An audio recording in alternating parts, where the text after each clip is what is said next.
I love that mentality. I think it's such a great mindset. And I remember when I first moved to LA, Brian Grazer, who's a legendary Hollywood producer and creator, he does this thing that he calls curious conversations.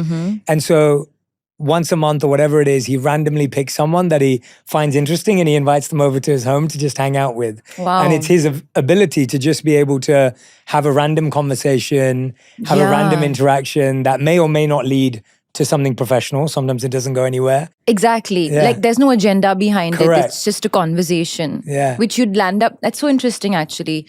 I don't really go for any parties or as such. And even if I go, it's usually just to like show face and like, you know, be there for a couple of minutes and leave.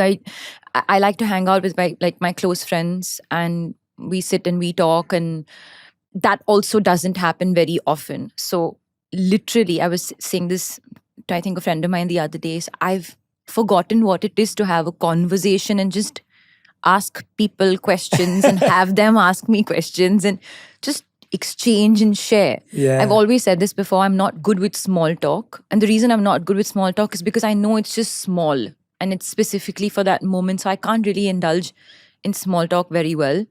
But conversation I actually can do, and I used to do very well. But something's happened in the last couple of years. I'm not sure. I don't know whether it was COVID also in the middle that just sort of isolated all of us into our own cocoons. And then life takes over. I, became a mum. All my energies kind of focused there.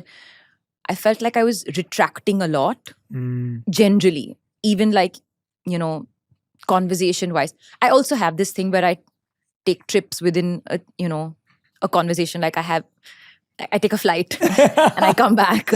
But just getting to know people is always it's a different, facet to life and to your day. Yeah, it almost requires like a different skill set, a different part of your brain, a different part of your mind. And if you get out of practice, it can feel really hard to do that. How will I know if you... Oh, sorry, go on. How do you know if I've taken a flight? I was going to say, how will I know that you've taken a flight? I think you'd know. Okay. You'd know. Okay. You'll just see it on my face.